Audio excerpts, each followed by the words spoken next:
వార్తలకి చిట్చాట్లకు కూడా దూరంగా ఉండండి నా విజ్ఞప్తి. ఎట్లాగైతే మరి డ్రగ్స్ మనుషుల ప్రాణాలు హరిస్తాయో అట్లాగే కొన్ని నికృష్టపు మాటలు, నికృష్టపు డైలాగులు మరి మీ ప్రశాంతతకు, మీ ఆరోగ్యానికి కూడా, రాష్ట్ర ఆరోగ్యానికి కూడా హానికరం. పెద్దలు చెప్తారు, నక్క పీనుగునే పిక్కు తింటుంది, పంది బురదలోనే పొరలాడుతుంది, పెండ పురుగు గుడ్ల చావిట్లోనే తిరుగుతుంది. అట్లాగే గుంపు మేస్త్రి నోట్లోంచి కంపు తప్ప ఏమీ రాదు, నికృష్టపు మాటలు తప్ప ఏది రాదని మళ్ళొక్కసారి తేలిపోయింది. ఒకరోజు ఫోన్ ట్యాపింగ్ అంటాడు, మరొక రోజు ఫార్ములా ఈ అంటాడు, ఇంకో రోజు డ్రగ్స్ అంటాడు, కాదంటే కాళేశ్వరం, లేదంటే కేసీఆర్.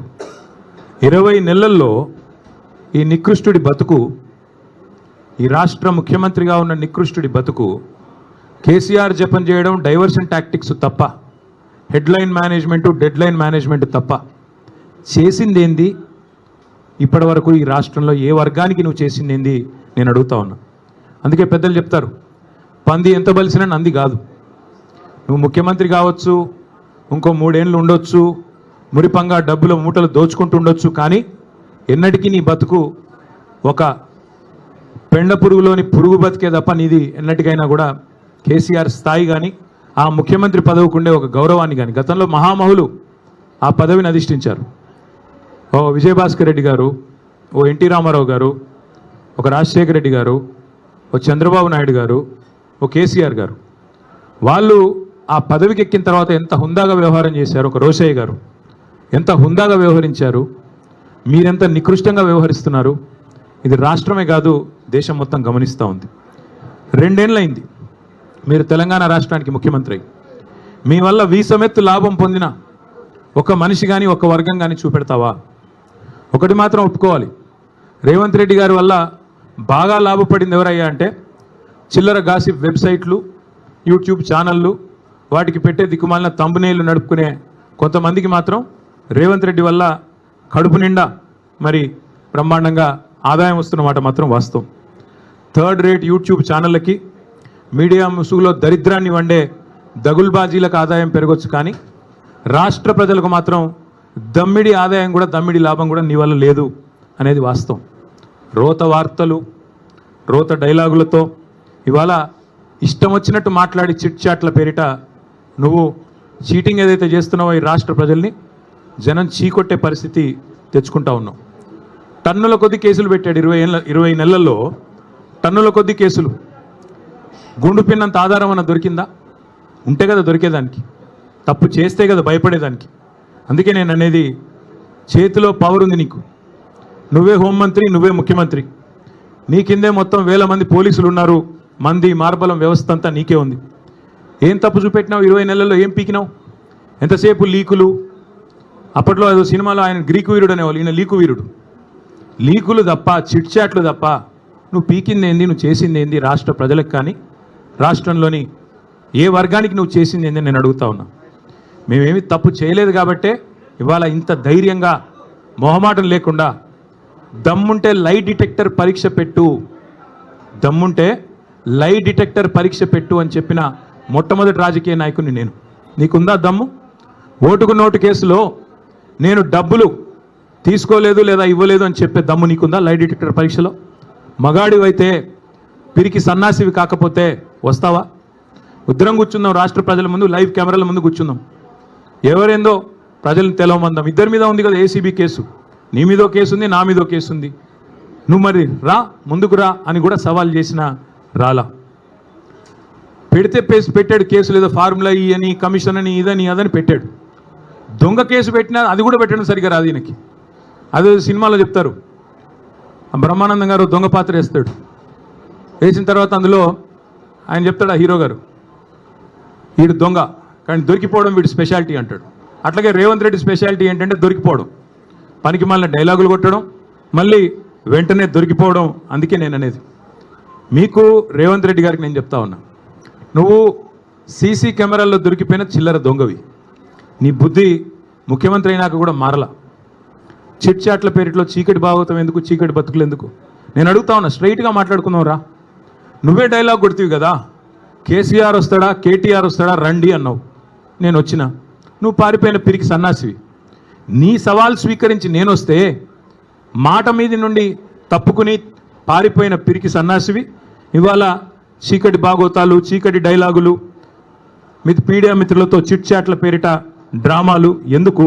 ఇప్పుడు కూడా మళ్ళీ అడుగుతున్నా, ఎక్కడ పెడతావో పెట్టు చర్చ, వస్తాను. నువ్వు ఎక్కడంటే అక్కడ పెట్టు. అసెంబ్లీ అంటాడు, అసెంబ్లీలో మైక్ కట్ చేయకుండా చూద్దాం. నువ్వే చెప్పుకున్నావు కదా ఒక పత్రికకు పోయి ఆ చెంప ఈ చెంప వాయిస్తున్నారు అసెంబ్లీలో అని. భయం నీకు, ఎందుకంటే నీకు రచ్చ చేయడం తెలుసు తప్ప చర్చ చేయడం తెలీదు. రచ్చ చేయమంటే ఇష్టం వచ్చిన బూతులు మాట్లాడమంటే, గుడ్లు బీకి గోటీలాడతా పేగులు తీసి మెడలో వేసుకుంటా అనే పనికిమాలిన డైలాగులు కొట్టమంటే, పాత చింతకాయ పచ్చడి లాంటి డైలాగులు అవి వస్తాయి. ఎక్కడికి రమ్మంటావు చెప్పు? జూబ్లీహిల్స్ ప్యాలెస్కి రమ్మంటావా? నీ కొడంగల్ కోటలోకి రమ్మంటావా? నేను నీలాగా పారిపోయే పిరికి పందని కాదు. నువ్వు ఏ చర్చకు ఏ విషయంలో ఎప్పుడన్నా సరే రెడీగా ఉన్నావు. ఎందుకంటే మేము పోరాటాల పార్టీగా పోరాటాల నుంచి వచ్చిన వాళ్ళం తప్ప నీలాగా బ్యాగులు మోసి సద్దులు మోసి వచ్చిన వాళ్ళం కాదు. మరొకసారి చెప్తున్నా, ఇదివరకు చెప్పా మళ్ళొకసారి చెప్తున్నా. ఇదివరకు ఒక ఆయన ఇట్లాగే బీజేపీ ఆయన పనికిమాలిన మాటలు మాట్లాడితే, ఈ టెస్ట్ పెట్టుకుంటావు ఆ టెస్ట్ పెట్టుకుంటావు అంటే, ఏం టెస్ట్ పెడతావో పెట్టుకోరా, బొచ్చిమంటే బొచ్చిస్తా, ఏది ఇమ్మంటే అది ఇస్తా అని చెప్పా. నువ్వు ఏ టెస్ట్ పెట్టినా దానికి నేను రెడీ. మరి నేను అడుగుతా ఉన్నా రేవంత్ రెడ్డిని, ఆయన కుటుంబ సభ్యులకు కూడా అడుగుతా ఉన్నా. నేను ఆయన కుటుంబ సభ్యులకి విజ్ఞప్తి చేస్తూ ఉన్నా, రేవంత్ రెడ్డి గారి కుటుంబ సభ్యులకి, కాన్వాయ్లో తిరగడం, సెటిల్మెంట్లు చేయడం, బెదిరించి చందాలు గుంజుకోవడం ఇదొకటే కాదు. ముఖ్యమంత్రి గారి కుటుంబం మీరు, మీవాడు ఒక మానసిక రుగ్మతతో బాధపడతా ఉన్నాడు. ఎప్పుడు బట్టలు చింపుకొని రోడ్ల మీద పిచ్చోడ్లాగా పరిగెడతారని మేము కూడా కంగారు పడతా ఉన్నాం. చూపెట్టండి డాక్టర్లకి, వాటాల సంగతి తర్వాత చూసుకోవచ్చు. ముందు పిచ్చోడైపోయి బట్టలు చింపుకొని రోడ్ల మీద పరిగెత్తేలాగా ఉన్నాడు. మరి ఆ దరిద్రం రాష్ట్ర ప్రజలు చూడకముందే దయచేసి ఒక మానసిక ఆసుపత్రికి తీసుకొని పోయి చూపెట్టాలని చెప్పి నేను కోరుతా ఉన్నా. ఇంకొకటి నేను రాష్ట్ర ప్రజలకు కూడా విజ్ఞప్తి చేస్తూ ఉన్నా. ఈ మధ్యన ఒక అలవాటుగా మారిపోయింది. ఏ ఆధారము లేకపోయినా, ఏ అధికారిక ప్రెస్ మీట్ లేకపోయినా, అధికారిక స్టేట్మెంట్ లేకపోయినా, ఇదిగో పులి అంటే అదిగో తోక, ఇదిగో ట్యాపింగ్, ఈ హీరోయిన్ ఆ హీరోయిన్, ఈయన డ్రగ్గులు వాడాడు ఆయన డ్రగ్గులు వాడాడు, ఒక్కడంటే ఒక్కడు ఈ రాష్ట్ర ప్రభుత్వంలో కానీ ఈ రాష్ట్ర అధికార యంత్రాంగంలో కానీ అధికారికంగా ఏమైనా చెప్పారా? ఏంది గాసిప్సు, ఏంది నాన్సెన్సు? ఎవరన్నా మీకు వచ్చి ఫలానా వాడు తప్పు చేశాడని చెప్పారా ఇప్పటికీ? ఇది ట్యాపింగు, అది కుంభకోణం, ఇది లంబకోణం, అది డ్రగ్స్, ఇవేనా? ఇంకా 6 గ్యారెంటీలు మర్చిపోదామా? 420 దొంగ హామీలు మర్చిపోదామా? ఆడబిడ్డలకు ఇస్తానన్న 2500 మర్చిపోదామా? ముసలోళ్ళకి ఇస్తానన్న 4000 పెన్షన్లు మర్చిపోదామా? రైతులకు ఇస్తానన్న బోనస్ మర్చిపోదామా? ఇదిగో పులి అదిగో తోక అని వదంతులు పట్టుకునే రోజు మనం అందులో ఒత్తుకుంటూ కూర్చుందామా ఫోన్లో? ఈ తమ్మునేలు ఆ తమ్మునేలు, వీడు ఇట్లా అంట వాడు అట్లా అంట, ఈయన ఇంకా మనకు కావాల్సింది? ఈ గాసిప్స్ అడిక్షన్ కూడా, ఈ గాసిప్స్ ఏవైతే ఈ వదంతులు ఈ రూమర్స్ ఏవైతే ఉన్నాయో వీటి అడిక్షన్ కూడా ఈ రేవంత్ రెడ్డికి పట్టుకున్నది. ఓ పిచ్చోడ్లాగా మాట్లాడుతూ ఉన్నాడు. ఆ జూబ్లీహిల్స్ ప్రాంతం ఉంటుంది హైదరాబాద్లో, అక్కడ కిట్టి పార్టీలు జరుగుతూ ఉంటాయి. మధ్యాహ్నం కొంతమంది బాగా డబ్బున్నోళ్ళు కిట్టి పార్టీలు చేసుకొని వీళ్ళ గురించి వాళ్ళ చెవులు కొరుక్కోవడం, వాళ్ళ గురించి వీళ్ళ చెవులు కొరుక్కోవడం, అది జరిగేది. ఈయన కూడా అట్లాంటి కిట్టి పార్టీ ఆంటీ ఈయన రేవంత్ రెడ్డి గారు. ఎక్కడో ఎవడో చెప్పింది విని అదే నిజం అనుకుని భ్రమించి దాన్ని మళ్ళీ 10 మందిని పోగేసుకొని మీడియాని పోగేసుకొని చిట్ చాట్ల పేరిట చిల్లర మాటలు మాట్లాడే నికృష్టుడు రేవంత్ రెడ్డి. నేను అందుకే అంటా ఉన్నా, నువ్వేదో వాగావు కదా నేను డ్రగ్స్ బిగ్స్ అని. దమ్ముంటే మగాడివైతే బయటికి వచ్చి పత్రికల్లో మాట్లాడు, నువ్వే ముఖ్యమంత్రి నువ్వే హోంమంత్రి, ఏం ఆధారం ఉందో పెట్టు. అంతేగాని ఒక దొంగలాగా నీకు అలవాటైన పని చీకట్లో కూర్చొని 10 మందితో ఒకటి చెవులో కూడా కొరుక్కొని పనికిమాలిన మాటలు మాట్లాడుతూ టైంపాస్ చేయకు. ఇంకొక మాట కూడా అడుగుతా ఉన్నా నేను, ఈ శవాల మీద పిల్లలు ఏరుకోవడం ఏందే నాకు అర్థం కాదు. ఎవరో చనిపోతే దుబాయ్లో దాన్ని నాకంట కట్టడం ఏంది? నీ బొందా ఏమైనా జ్ఞానం ఉందా నీకు? అసలు ఏం మాట్లాడుతున్నావు? రాష్ట్ర ముఖ్యమంత్రివా లేకపోతే శవాల మీద పేలాలు ఏరుకునే దౌర్భాగ్యుడివా? నేను అందుకే అంటా ఉన్నా, నీకు దమ్ముంటే ఆధారం బయట పెట్టు, దమ్ముంటే ఏ టెస్ట్ చేస్తావో చెయ్యి, దమ్ముంటే నీ దగ్గర ఏం ఆధారం ఉందో పెట్టు. లేదా ఈ కిట్టి పార్టీ ఆంటీ లాగా ప్రతిరోజు ఇళ్ళ చెవు గురికి వాళ్ళ చెవు గురికి హెడ్లైన్లు మేనేజ్ చేసి మీడియాను మేనేజ్ చేసి ఎక్కువ రోజులు బతకలేవు. ఇంకో మాట నేను అడుగుతా ఉన్నా, నేను అంటా ఉన్నాడు, నేనంట కోర్టుకు పోయి స్టే తెచ్చుకున్నా అంట. కోర్టు ఏం చెప్పింది తెలుసా రేవంత్ రెడ్డిని? ఇట్లాగే పిచ్చిబాగుడు వాగుతుంది. నేను చెప్పేది ఈరోజు కాదు, 2021లో ఇట్లాగే సన్నాసి మాటలు మాట్లాడినాడు, డ్రగ్స్ గిగ్స్ అని. నేను కోర్టుకు పోయి పనికిమాలిన మాటలు మాట్లాడుతున్నాడు ఆధారం లేకుండా అని కోర్టుకు పోతే కోర్టు ఏం చెప్పింది తెలుసా? చెత్త మాట్లాడితే చెప్పు తీసుకొని కొడతామని చెప్పి ఇంజంక్షన్ ఆర్డర్ ఇచ్చింది. దాన్ని స్టే అంటాడు. ఈ మూర్ఖుడికి ఇంజంక్షన్ ఆర్డర్ తెలియదు, స్టే తెలియదు. చెత్త మాటలు మాట్లాడితే చెప్పు తీసుకొని కొడతా అని కోర్టు చెప్పింది, నేను కాదు. బుద్ధి జ్ఞానం ఉంటే ఆ ఇంజంక్షన్ ఆర్డర్ ఇంకా ఉంది. నువ్వు ముఖ్యమంత్రివి. ఒక థర్డ్ రేట్ చిల్లరగాడిలాగా బజార్లో పోయే చిల్లర పంచాయతీలాగా చెయ్యకు. ఇంకో మాట అంటాడు, నేనేదో లోకేష్ని కలిసినట్టు అర్ధరాత్రి పోయి. మేమేం చేసినా బాజాప్తా చేస్తాం, బేజాప్తా చేయాల్సిన కర్మ మాకు లేదు. అయినా నాకు తెలియక అడుగుతా, లోకేష్ ఏమైనా నీ లెక్క అంతర్రాష్ట్ర దొంగనా? లోకేష్ ఏమైనా నీ లెక్క సంచులు మోసినోడా? లోకేష్ ఏమైనా నీ లెక్క చదువు రానోడా? కలిస్తే తప్పేంది, ఒకవేళ కలవలేదు కలిస్తే తప్పేంది. అయినా నాకు తెలియక ఇంకో మాట అడుగుతా, పక్క రాష్ట్ర మంత్రి యువకుడు, నాతో డెఫినెట్గా సత్సంబంధాలు ఉన్నాయి, ఇద్దరం కూడా ఫ్రెండ్లీగా ఉంటాము, కలవలేదు కానీ కలిస్తే తప్పేంది నాకు తెలియక అడుగుతా. అయినా మీ పెద్ద బాసు చంద్రబాబు కొడుకే కదా, నేను ఏదో గూండానో దావుద్ ఇబ్రాహింనో చీకట్లో కలిసినట్టు డైలాగులేంద్రా హౌలా. నేను అడిగింది ఏంది, నేను చెప్పింది ఏంది? నేను దొంగను కలిసిన నీలాగా, లేకపోతే నీలాగా లోఫర్ రాజకీయాలు చేస్తున్నాను ఢిల్లీలో పోయి, చీకట్లో పోయి అమిత్ షా కాళ్ళు పట్టుకొని, చీకట్లో పోయి మోడీ గారి పాదాలకు ప్రణమిల్లి చిల్లర రాజకీయం చేస్తున్నానా? పక్క రాష్ట్ర మంత్రి యువకుడు నాకు తమ్ముళ్ళు అంటాడు, కలిస్తే కలుస్తా కానీ నేను కలవలేదు. దానికి ఏదో పెద్ద ఈయనేదో గొప్ప విషయం కనిపెట్టినట్టు. ఆయన నాకు తెలియక అడుగుతా, పాలన గురించి తెలుసుకోవాలంటే మమ్మల్నే కలుస్తారు బీఆర్ఎస్లను, దోపిడీ గురించి తెలుసుకోవాలంటే నిన్ను కలుస్తారు. ఆయన నన్ను కలిస్తే నీకేం నొచ్చింది? ఆయన నన్ను కలిసినా నీకేం బాధ అవుతుంది? నాకు అట్లా తెలియక అడుగుతా. నేనేమంటున్నా అంటే, ఈ చిల్లర మాటలతోని ఎన్ని రోజులు టైం పాస్ చేస్తావు? ఇంకెన్ని రోజులు ప్రజలు ఇవాళ ఆగం చేసే ప్రయత్నం చేస్తున్నావు? అసలు నిన్న రేవంత్ రెడ్డి గారు ఎందుకు మాట్లాడండి పనికి మాలిన మాటలు? ఎందుకు అంటే ఒకటే కారణం, ఈయన దొరికిపోయిండు. ఇందాక నేను చెప్పిన కదా, దొంగతనం చేయడం మళ్ళీ దొరికిపోవడం ఈయన స్పెషాలిటీ. 48 గంటల ముందు డైలాగులు కొట్టిండు, నేను రానే రాను. ఆంధ్ర వాళ్ళు మీటింగ్ పెట్టినారు, ఆంధ్ర ప్రభుత్వం వాళ్ళ చేతుల్లోనే కేంద్ర ప్రభుత్వం కూడా ఉంది, మరి నేను రాను. చంద్రబాబు పిలిచిన బనకచెర్ల గురించి అయితే నేను రాను అని డైలాగులు కొట్టినాడు, లీకులు ఇచ్చినాడు, లీకు వీరుడు. ఇచ్చిన తర్వాత 24 గంటల్లో ఏం మారిందో తెలియదు, 24 గంటల్లో ఏం జరిగిందో తెలియదు. టకామని ఢిల్లీలో తేలిండు. ఢిల్లీలో తేలిన తర్వాత స్పష్టంగా దొరికిపోయినాడు. ఈయనేమో బనకచెర్ల ప్రస్తావనే రాలేదంటాడు. ఆంధ్ర మంత్రి గారు రామానాయుడు గారు బయటకు వచ్చి మొట్టమొదటి ఎజెండా అంశమే బనకచెర్ల, దాని మీద మాట్లాడినాం, 30 రోజుల్లో కమిటీ వేస్తున్నాం, అయిపోయింది, చంద్రబాబు డైరెక్షన్ ఇచ్చిండు, రేవంత్ ఓకే అన్నాడు అన్న లెవెల్లో ఆయన మాట్లాడుతున్నాడు. దొరికిపోయిండు దొంగ. తెలంగాణ ప్రయోజనాలను, గోదావరి జలాలను పూర్తి స్థాయిలో చంద్రబాబు గారికి తాకట్టు పెట్టినాడు అని దొరికిపోగానే మళ్ళీ డైవర్షన్ స్టార్ట్. కొన్ని రోజులు ట్యాపింగు, కొన్ని రోజులు కాళేశ్వరం, కొన్ని రోజులు ఫార్ములా, ఇంకొన్ని రోజులు డ్రగ్స్, మన్ను మశానం వాడి బొంద. తప్ప ప్రజలకు పనికొచ్చే ఒక్క మాట, ప్రజలకు పనికొచ్చే ఒక్క మాట, ఒక్కటంటే ఒక్క మాట మాట్లాడినాడా? చిట్ చాట్లో మహాలక్ష్మి ఎప్పుడు ఇస్తావో చెప్పావా? రైతులకు మొత్తం రుణమాఫీ ఎప్పుడు పూర్తి చేస్తావో చెప్పావా? బోనస్ ఎంత ఇచ్చినావు, ఇంకా మిగతాది ఎప్పుడు ఇస్తావో చెప్పావా? రైతు భరోసా అని డైలాగులు కొట్టి 15,000 అని చెప్పి 12,000 ఎందుకు ఇచ్చినావా? దౌర్భాగ్యం ఏందో చెప్పినావా? ఆడపిల్లలకు స్కూటీలు ఎప్పుడు ఇస్తావో చెప్పినావా? ముసలోళ్ళకి 4,000 పెన్షన్లు ఎప్పుడు ఇస్తావో చెప్పావా? ఇదేది చేత కాదు. కాబట్టి ఏం చేయాలి? ఈ తెలంగాణను దండుపాలెం బ్యాచ్ లాగా దోచుకుంటున్న అన్నదమ్ముళ్ళు, అనుముల బ్రదర్సు, నువ్వు కలిసి, అదేవిధంగా మీ వాళ్ళు కలిసి మొత్తం ఈరోజు డైవర్షన్ గేమ్లు తప్ప 20 నెలల్లో చేసింది ఏంది? ఇవాళ వెన్నుపోటు పొడవడం అనేది రేవంత్ రెడ్డికి ఏం కొత్త కాదు, వెన్నతో పెట్టిన విద్య. నమ్మి ఓటేసిన పాపానికి దేశ రాజధాని ఢిల్లీ సాక్షిగా మరి మళ్ళొక్కసారి తెలంగాణ ప్రజల గొంతు కోసిన కసాయి రేవంత్ రెడ్డి. నాడు నోట్ల కట్టలతో అడ్డంగా దొరికిండు, ఈరోజు ప్రజల నోట్లోనే మట్టి కొడతా ఉన్నాడు రేవంత్ రెడ్డి. త్యాగాలు, పోరాటాలు, బలిదానాలతో ఏర్పడ్డ ఈ తెలంగాణకి ఇట్లాంటి నికృష్టుడు ముఖ్యమంత్రిగా ఉండడం అనేది నిజంగా కూడా మనందరికీ అవమానం.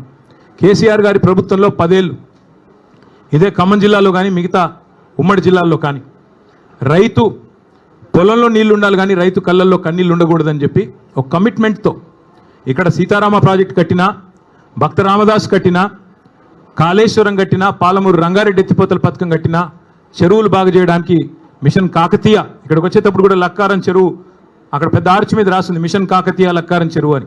అట్లాంటి కార్యక్రమాలు మరి అనుక్షణం తప్పించి మరి 14 ఏళ్ళు ఆనాడు నీళ్ల పేరిట పోరాటం చేసిన, 10 ఏళ్ళు ప్రభుత్వాన్ని నడిపిన కేసీఆర్ గారు ప్రాజెక్టులు కట్టారు, రైతు బాగుండాలని తప్పించి రైతు బంధు పెట్టి రైతు బీమా పెట్టి పంటలు కొని బ్రహ్మాండంగా నీళ్ళు అందించి 12వ స్థానంలో ఉన్న తెలంగాణ నెంబర్ 1 స్థానానికి తీసుకొని పోయారు. కానీ దాని గురించి కూడా నిన్న చిల్లర మాటలు ఢిల్లీలో మాట్లాడిండు రేవంత్ రెడ్డి. బాబు గారితో మరి జరిగిపోయిన దొంగ ఒప్పందం, చీకటి ఒప్పందం బయటపడంగానే కవర్ చేసుకోవడానికి కవర్ డ్రైవ్లు, ఇవన్నీ ఎక్స్ట్రా కవర్ డ్రైవ్లు, డ్రగ్స్, కాళేశ్వరము, ట్యాపింగు, టూపింగు. అందుకే కుడిదిలో పడ్డ ఎలకలా కొట్టుకుంటా ఉన్నాడు. ఏం చేయాలో తెలియదు, దొరికిపోయిండు, అడ్డంగా దొరికిపోవడం కాబట్టి అడ్డదారులు ఎత్తుకుతా ఉన్నాడు. ఎజెండాలో ఫస్ట్ ఐటమ్ అని చెప్పాడు కదా, నేను కాదుగా చెప్పింది. ఎజెండాలో ఫస్ట్ ఐటమ్ అని నిమ్మల రామానాయుడు గారు, ఏపీ మంత్రి గారు చెప్పిన మాట వాస్తవం కాదా? ఇంత స్పష్టంగా చెప్పిన తర్వాత తెలంగాణ ముఖ్యమంత్రి అబద్ధాలు చెప్పిన మాట వాస్తవం కాదా?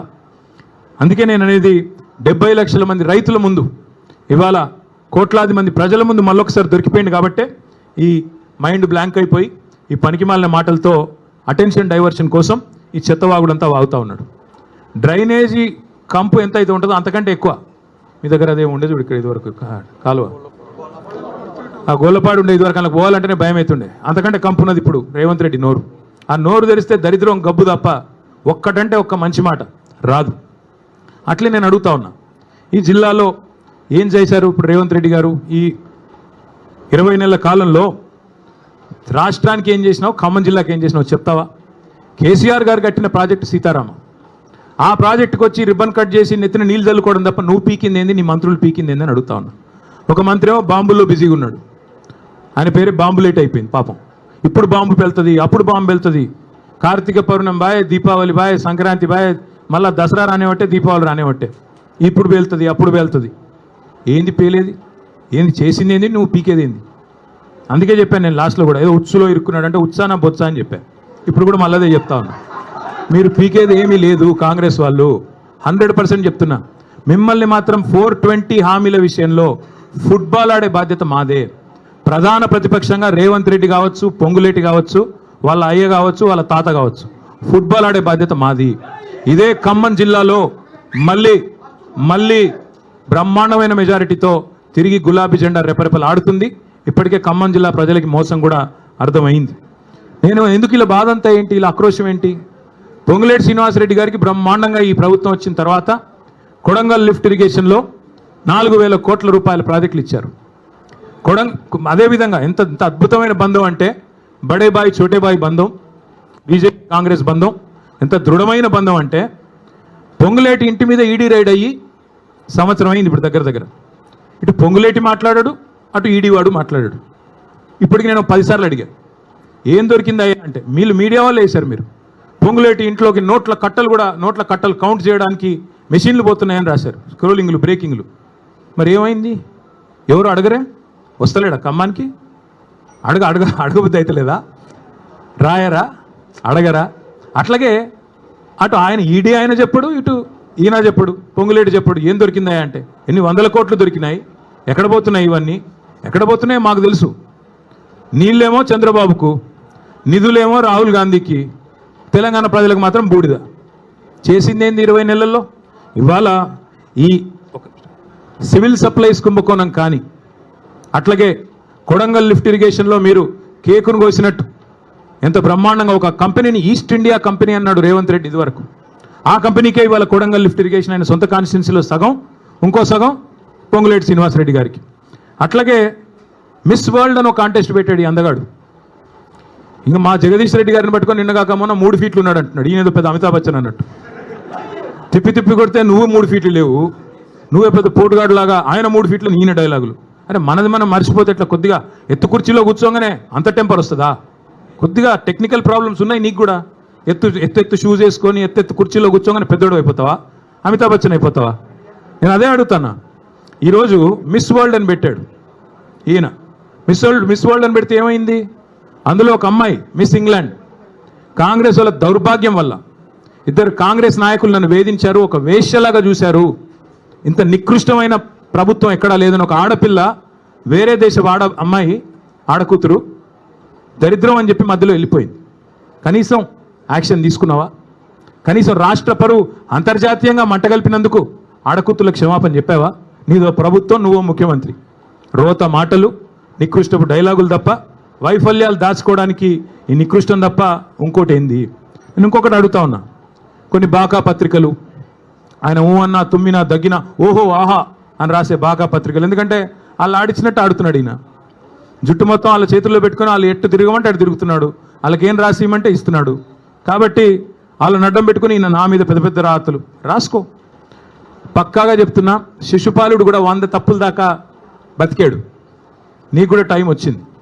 తప్పకుండా నీ నికృష్ట మాటలు, నీ దిక్కుమాలిన ఐడియాలజీతో మరి నువ్వు ఎన్ని డైలాగులు కొట్టినా కొంతమందిని కొంతకాలం మోసగించవచ్చు, కానీ అందరినీ ఎల్లకాలం మోసగిస్తాననుకుంటే కుదరదు.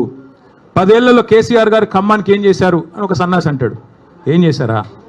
10 ఏళ్లలో కేసీఆర్ గారు చేసింది ఏమంటే, ఒకసారి గుర్తు తెచ్చుకోండి. 2014లో ఖమ్మం పట్టణం ఎట్లా ఉండే, 23లో ఎట్లా అయింది, ఖమ్మంలో ఎన్ని మెడికల్ కాలేజీలు ఉండే ప్రభుత్వ ఆధ్వర్యంలో 2014కు పూర్వం కాంగ్రెస్ పరిపాలన ఉన్నప్పుడు, తర్వాత ఎన్ని వచ్చినాయి, ఖమ్మంలో ఐటీ హబ్ ఉండేదా, ఖమ్మంలో రోడ్లు ఎట్లా ఉండేది, ఖమ్మంలో ఇక్కడుండే మీ చెరువులు ఎట్లా ఉండేది, మీ గోళ్ళపాడు కాలు ఎట్లా ఉండేది, ఒక్కసారి గుర్తు తెచ్చుకోండి.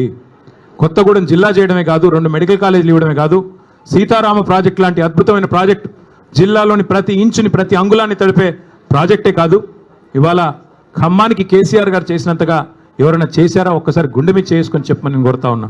అట్లాగే నేను రేవంత్ రెడ్డిని అడుగుతా ఉన్నా, సూటిగా అడుగుతా ఉన్నా, దమ్ముంటే మగాడివైతే చెప్పు, నీ సీటుకు ఎవడెసరు పెడతాడో అని చెప్పి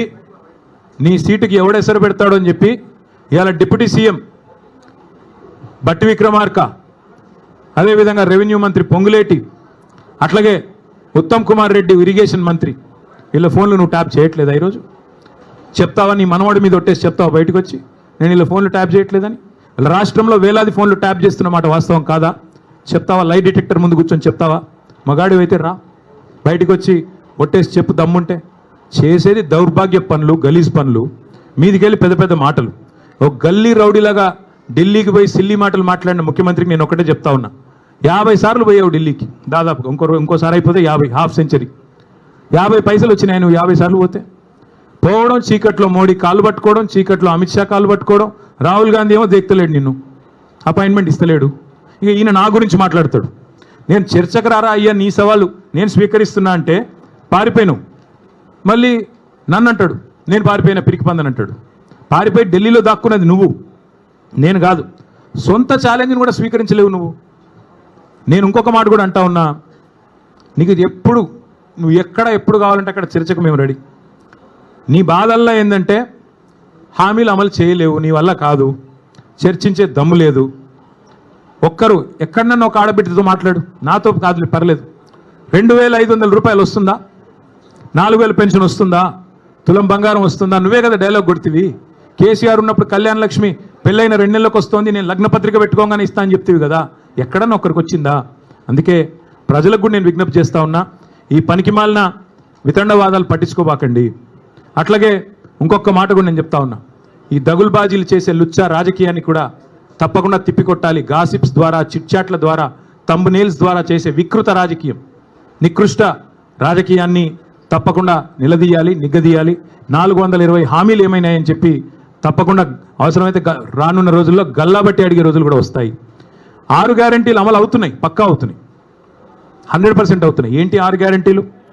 1, ఫస్ట్ గ్యారంటీ అనుముల సోదరుల కోసం భూదందాలు గ్యారంటీ బ్రహ్మాండంగా చేస్తున్నారు.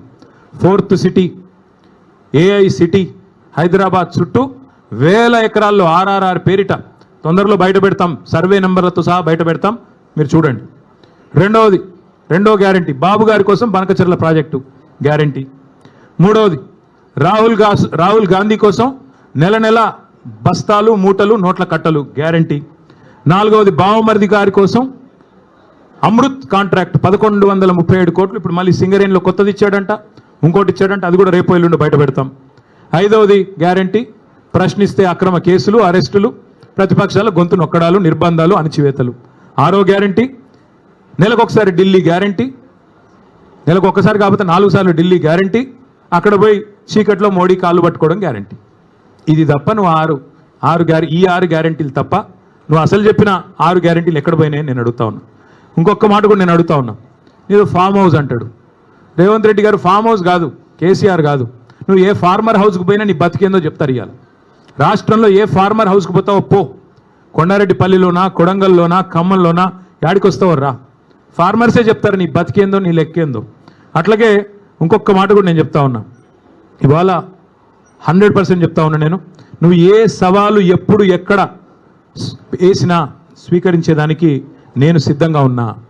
నేను రేవంత్ రెడ్డి గారికి ఒక్కటే అడుగుతా ఉన్నా, మీరు అసెంబ్లీలో మైకులు కట్ చేసి స్పీకర్ గారిని కనుసైగలతో నియంత్రించి బతికిపోతా అక్కడేదో 4 డైలాగులు కొట్టి ఊకదంపుడు ఉపన్యాసాలు కొట్టి మళ్ళీ ఇట్లే డ్రగ్స్, కాళేశ్వరం, ట్యాపింగు, టూపింగు అని చెప్పి తప్పించుకుంటా అంటే ఎక్కువ రోజులు తప్పించుకోలేవు.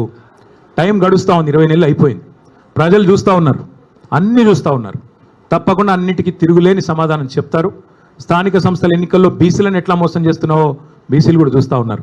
42% రిజర్వేషన్ల పేరిట నీ ప్రభుత్వం ఆడుతున్న నాటకాన్ని కూడా బీసీలు అర్థం చేసుకున్నారు. బీసీ డిక్లరేషన్లో చాలా చెప్పావు. 20,000 కోట్ల బడ్జెట్ ఇస్తా అన్నావు, సంవత్సరానికి 5 ఏళ్లలో 1,00,000 కోట్ల బడ్జెట్ అన్నావు. మరి 2 బడ్జెట్లు పెట్టావు. 2 బడ్జెట్లు కలిపి కూడా ఇప్పటివరకు పెట్టింది 20,000 కాదు, ఖర్చు పెట్టింది 10,000 కూడా కాదు. ఎక్కడ పోయింది 1,00,000 కోట్ల బడ్జెట్? అట్లాగే నువ్వే కదా చెప్పింది బీసీ సబ్ ప్లాన్ తెస్తా అన్నావు. ఎక్కడ పోయింది బీసీ సబ్ ప్లాన్? 42% కేవలం రాజకీయ రిజర్వేషన్లే కాదు, ప్రభుత్వ వర్కుల్లో 42% ఇస్తానన్నావు, కాంట్రాక్టులో 42% ఇస్తానన్నావు. ఒక్క కాడ నన్ను ఇచ్చినావా? కనీసం నీ కొడంగల్లో ఇచ్చినావా? చూపెడతావా? మరి నీ చేతిలో ఉన్నదేమో ఇవ్వవు. నీ చేతుల్లో ఉన్న నీ మంత్రివర్గంలో 42% మంత్రులు ఉన్నారా బీసీలు? మరి నీ చేతుల్లో ఉన్నది ఇవ్వవు. నీ చేతుల్లో ఉన్న బడ్జెట్లో రూపాయి పెట్టవు. నీ చేతుల్లో 42% కాంట్రాక్ట్లో ఇచ్చేది ఉంటే అది ఇవ్వవు. నీ చేతుల్లో 42% మంత్రులు ఇచ్చేది ఉంటే అది ఇవ్వవు. నీ చేతుల్లో బీసీ సబ్ ప్లాన్ పెట్టే అధికారం ఉంటే అది చెయ్యవు. నీ చేతుల్లోనే ఇన్ని పెట్టుకొని చేయకుండా కేంద్రం చేతుల్లో ఉన్న రిజర్వేషన్లు నేను చేస్తున్నా అని చెప్పి నువ్వు నమ్మించి ఒక కాగితం ఇస్తే నమ్మడానికి బలహీన వర్గాల సోదరులు ఇవాళ చైతన్యం లేరువారు అనుకుంటా ఉన్నావా? అందరికీ అన్నీ అర్థమైనాయి. పెద్దలు నిన్న జస్టిస్ ఈశ్వరయ్య గౌడ్ గారు చెప్పారు, హైకోర్టు జడ్జిగా పనిచేసిన పెద్ద ఆయన, ఇది చెల్లదు అని స్పష్టంగా చెప్తున్నారు. మరి రాష్ట్రంలో ఉన్న వాళ్ళందరికీ అర్థమవుతున్నది. అందుకే నేను అనేది, రేపు స్థానిక సంస్థల్లో తప్పకుండా మంచి ఫలితాలు వస్తాయి. నువ్వు బనకచర్ల పేరిట బాబు గారికి ఏదైతే గురుదక్షిణ చెల్లించుకుంటున్నావో దీన్ని మేము తీవ్రంగా వ్యతిరేకిస్తూ ఉన్నాం. తెలంగాణ హక్కు తేలాలి. బాబు గారు చెప్తున్నారు, చంద్రబాబు నాయుడు గారు మిగులు జలాల్లో వాడుకుంటే ఇబ్బంది ఏంటి అంటున్నారు. వాస్తవం ఏంటి? నా దగ్గర మొత్తం వివరాలని మళ్ళీ ఒకరోజు మాట్లాడతాను. ఎందుకంటే ఇవాళ ఆయన తిట్లకు నేను కౌంటర్ తిట్లు తిట్టాల్సి వస్తుంది. నాకు ఇష్టం ఉన్న తిట్లు తిట్టడం కానీ నాకు కూడా తప్పట్లేదు అప్పుడప్పుడు ఇట్లాంటి. ఇవాళ బనకచర్ల విషయంలో మా పార్టీ విధానం ఒకటే, తెలంగాణ హక్కు నికర జలాల్లో మొదటి నుంచి 1486 టీఎంసీల నికర జలాల్లో మా ప్రభుత్వం ఉన్నప్పుడు 968 టీఎంసీలు తెలంగాణ వాటా అని నిర్దిష్టంగా మేము గోదావరి అవార్డు ప్రకారం, గోదావరి నది మీద వేసిన ట్రైబ్యునల్ ఇచ్చిన అవార్డు ప్రకారం మేము స్పష్టంగా రాష్ట్ర ప్రజలకి కేంద్రానికి చెప్పాం. అట్లాగే మిగులు జలాలు ఏవైతే 3000 టీఎంసీలు ఉన్నాయో అదే దామాషా ప్రకారం మాకు 1950 టీఎంసీల నీళ్లు మిగులు జలాల్లో కూడా మాకు రావాలి తెలంగాణకి. అది ముందు కేంద్రంతో ఒప్పించండి మీరు. బాబు గారి చేతుల్లో ఇవాళ కేంద్రం ఉంది. కేంద్ర ప్రభుత్వం కనుక ముందుకొచ్చి మిగులు జలాల్లో తెలంగాణ వాటా 1950 టీఎంసీలు అని స్పష్టంగా అధికారికంగా సాధికారంగా ప్రకటించి నికర జలాల్లో కూడా 968 టీఎంసీలు గోదావరిలో తెలంగాణకు ఉన్నాయని చెప్పి ప్రకటించిన తర్వాత ఆంధ్రప్రదేశ్ గతంలో ఏవైతే అభ్యంతరం చెప్తూ ఉత్తరాలు రాసిందో సీతారామ ప్రాజెక్టు మీద, సీతమ్మ సాగర్ మీద, అట్లాగే సమ్మక్క బ్యారాజ్ మీద, అట్లాగే కాళేశ్వరం మీద అవన్నీ ఉపసంహరించుకుంటే అప్పుడు తెలంగాణకి న్యాయం జరుగుతుంది తప్ప ఈ రకంగా ఇష్టానుసారంగా ఏ అనుమతి లేకుండా ఒక్క అనుమతి ఉందా? గోదావరి రివర్ మేనేజ్మెంట్ బోర్డు అనుమతి ఉందా? బనకచర్లకి పోలవరం ప్రాజెక్ట్ అథారిటీ అనుమతి ఉందా? సెంట్రల్ వాటర్ కమిషన్ అనుమతి ఉందా? అపెక్స్ కౌన్సిల్ అనుమతి ఉందా? ఏ అనుమతి లేకపోయినా నేను కట్టుకుంటా, ఎందుకంటే రేవంత్ రెడ్డి జుట్టు నా చేతుల్లో ఉంది, మోడీ జుట్టు నా చేతుల్లో ఉంది అని ఎవరు అనుకున్నా తెలంగాణ ప్రయోజనాల విషయంలో ఇంకెవరన్నా రాజీ పడవచ్చు, ఇంకెవరన్నా చీకటి మంత్రాంగాలు చేయొచ్చు, కానీ మేము మాత్రం చేయం. మేము ఆంధ్ర ప్రజలకు వ్యతిరేకం కాదు, ఆంధ్ర రైతాంగానికి ఎంత మాత్రం వ్యతిరేకం కాదు, కానీ తెలంగాణ హక్కులు తేలాలి. గోదావరి జలాల్లో నికర జలాల్లో మళ్ళీ చెప్తా ఉన్నా నేను 1486 టీఎంసీల్లో మొదటి నుంచి తెలంగాణ ప్రభుత్వం వాదిస్తున్నది కేసీఆర్ గారి నాయకత్వంలో 968 టీఎంసీలు మా ప్రాజెక్టులు ఇవి అని చెప్తున్నాం.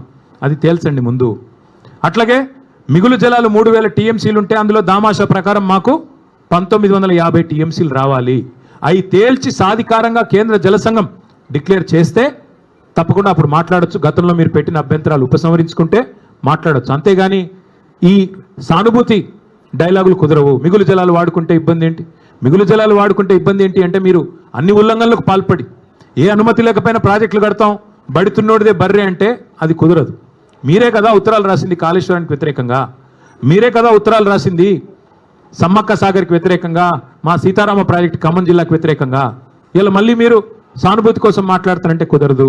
మీ శిష్యుడు తాకట్టు పెడతాడేమో తెలంగాణ ప్రయోజనాలు, కానీ కేసీఆర్ నాయకత్వంలోని మేమెవరం కూడా తెలంగాణ ప్రయోజనాల విషయంలో, రైతాంగ ప్రయోజనాల విషయంలో రాజీ పడం. తప్పకుండా ఈ విషయంలో కేంద్ర ప్రభుత్వాన్ని కూడా నిలదీస్తాం. రేవంత్ రెడ్డి తప్పు చేస్తే మరొక ఉద్యమాన్ని కూడా అవసరమైతే తీసుకుంటామని చెబుతూ